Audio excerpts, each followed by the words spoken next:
Hi guys, this is Shayna from YumiYarns.com, and today we've got our 4th podcast episode.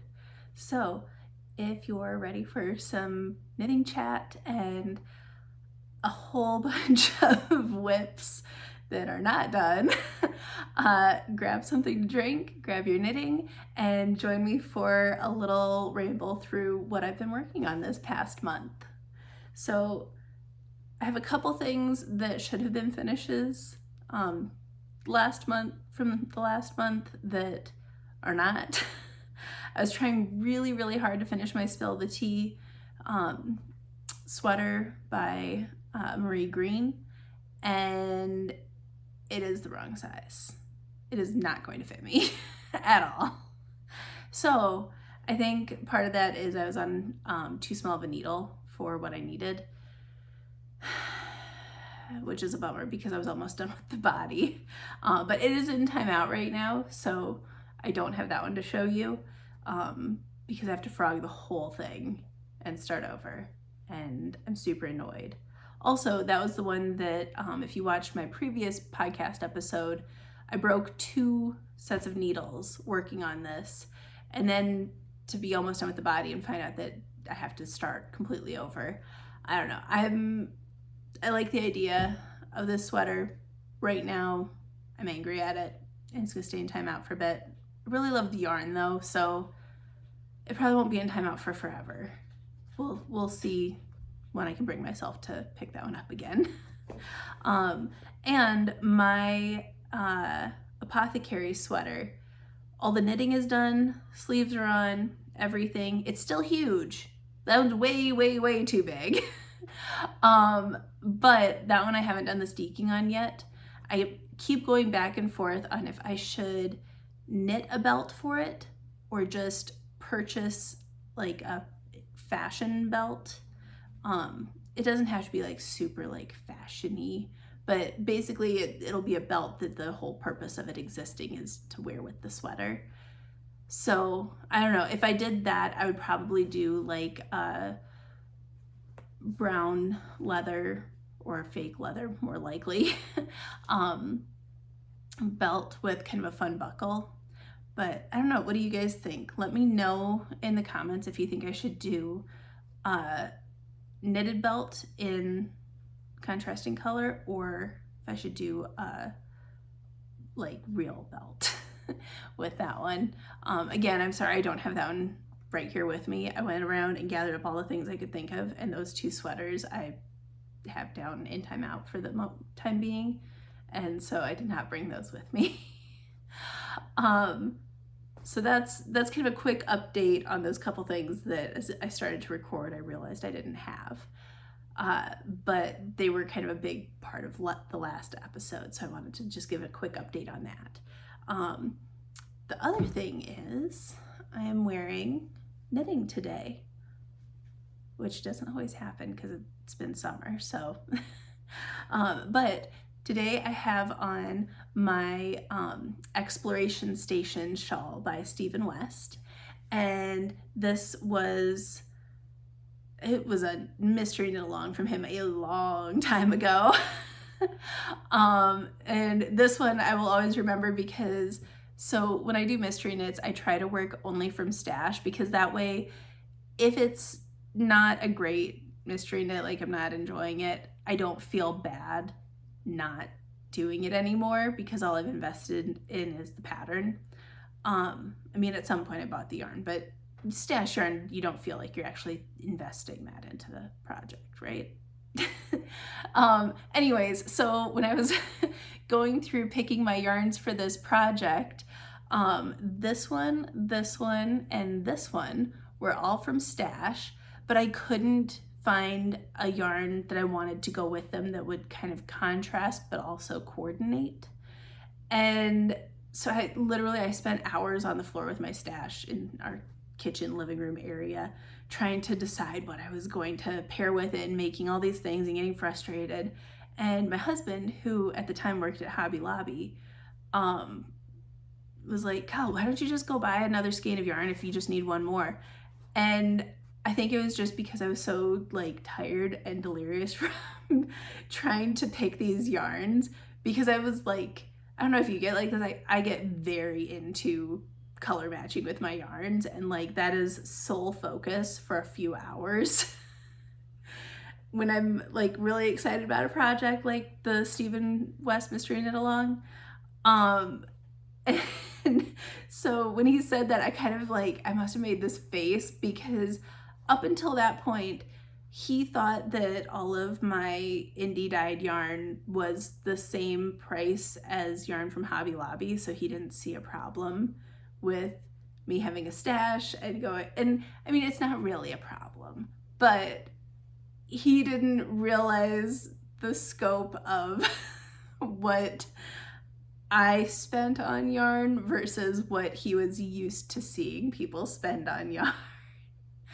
And so like when I made that face, he was kind of like, wait, how much does each of those skeins cost? And like you could just see it on his face. He was like looking around at all of my assorted piles of yarn skeins, like trying to mental math how much money was sitting on our floor. And it was really funny. At the time it wasn't, because he was a little bit irritated that I had bought that much yarn and not used it right when I bought it. I think that's what got him more than anything, was that I just bought it and kept it and didn't knit with it immediately. Because that's, his brain functions more like linear, like you buy the thing, you do the thing's done, that's it. Whereas I think a lot of us are more like, oh, this is pretty, I love it, I'm going to buy it. Or, oh, my friend made this cool thing, I would like to support my friend, so I will buy this. And then just hold on to it because it's pretty and it makes me happy. But it was just one of those moments when I was putting together this shawl that was like a turning point in how my husband viewed my yarn and knitting hobbies. And everything's fine. Like I said, he wasn't mad or anything like that. It was just really funny because that is now the memory that is forever etched into this shawl for me. Not the knitting experience or anything like that, but just the realization that my yarn stash did not cost like $30 total. It was, you know, closer to like $20 to $30 a skein. But that's neither here nor there. That was just kind of a funny little story that I thought I would share about my Exploration Station shawl. And I'm wearing this, one, because it is one of my all-time favorite knits that I've made. I love the colors. I know like stories for each of the yarns that are in it, and that's part of the fun of working from stash, is like I remember where I got each skein and kind of what was going on when I got it. And so you have all these fun memories knit into the project, not only while you're making it, but also like when you picked up the yarns. So like the contrast color that I ended up with is actually a discontinued one that I got from my local yarn shop. It's, I can't remember the exact line name, but basically it's a Rowan fingering weight that it was, the series was something like Artist Palette series or something like that. It was literally like a hand-painted yarn series that Rowan did. And most of the colorways were a lot more vibrant and bright, but this neutral was just amazing. Like I loved that it just had subtle depths of color, and I thought it went really nicely with kind of the jewel tones that I had going on with the rest of the shawl. The other yarns are, this one is a Dream in Color yarn. This is, I think, one of the very first skeins in the Dream in Color club that my yarn shop started carrying.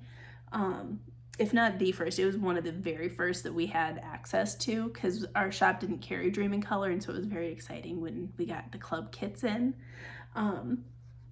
And this, you can't really see it, there it is. This colorway, which is a little bit harder to see all the details. This was another Dream in Color colorway, and it's just a lot of like jewel tone dyed on there, and it's more variegated than I would have thought. Like, I don't know, I might do this so I can show you a little better. So there we go. It's kind of just like a really deep, moody jewel tone variegation. And I loved it. I just didn't know what to do with it because since it's darker, I didn't want to do a whole lot of textured stitches. And so I wasn't quite sure. Same thing, this one's got just enough variegation in it that I didn't want to do a whole lot of patterning. So this shawl, where it was a lot of garter stitch, those were really good picks for that. This is a super special yarn. My friend Rita, who hasn't dyed in so long, she was one of the first indie dyers that I ever met when I started knitting. And she came up with this colorway. It's actually called Scab because it's just this kind of deep bloody red. But even though it's kind of a gross name, it is, and it's not showing up super well here on camera, it is the most gorgeous, deep, like black red. It is so pretty and I just absolutely love it.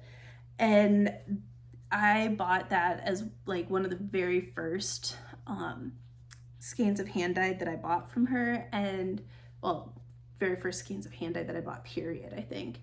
And I really just hoarded it in my stash for years before I decided that this was the pattern that I wanted to knit it into. And I really loved Knitting Exploration Station. It's a fun pattern. There's a bunch of different textures and sections, and it's a crescent shape shawl, but you do short rows, so you kind of swoosh back and forth across it.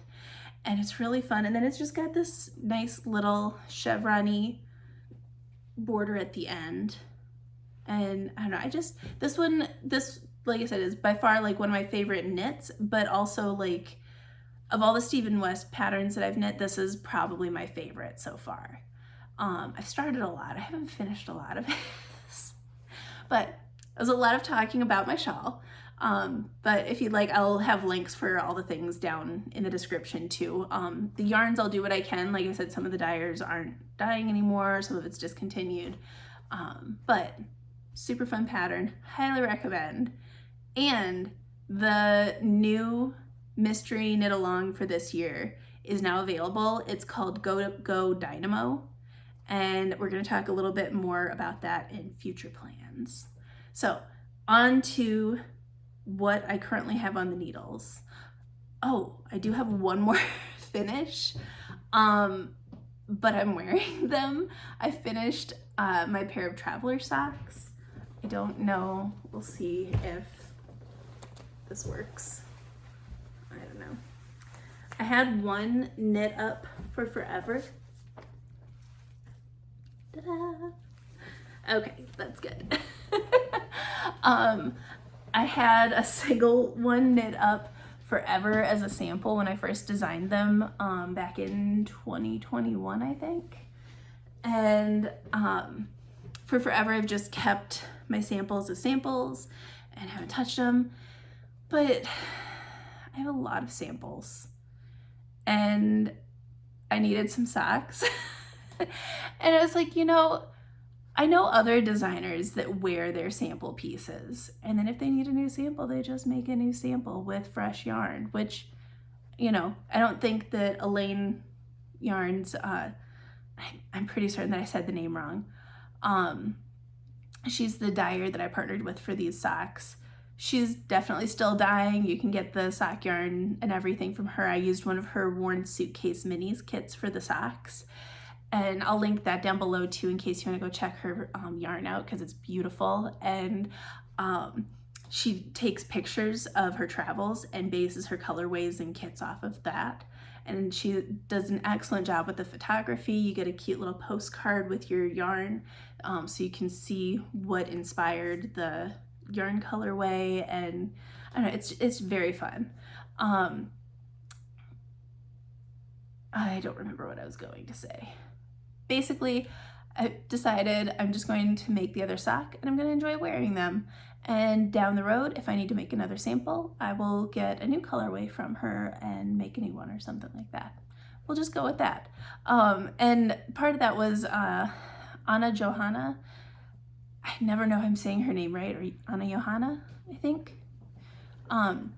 She posts about that she wears her samples and everything, and that kind of was what got me started on this whole thought process. And because I knit up a bunch of my samples, I just don't wear them because I'm like, oh, but it's the sample. And I don't know, it seemed very exciting to me to get to actually wear the samples, because I knit a lot. I just like never get to wear any of it because most of my stuff is sample knits. So we're gonna try wearing some of our samples and it'll be exciting. So that that is one of my only finishes from this past month. And now on the needles. So for our kind of transitional piece, I have blanket. So this is the #cozy blanket, and yes, it looks like it's finished. It is not. The pattern, I did release the pattern last month because my testers have actually, so I actually had this tested and done and ready to go like in 2022, I believe. Like, I think I was ready to publish early 2022. And the only thing I was waiting on was me making the sample.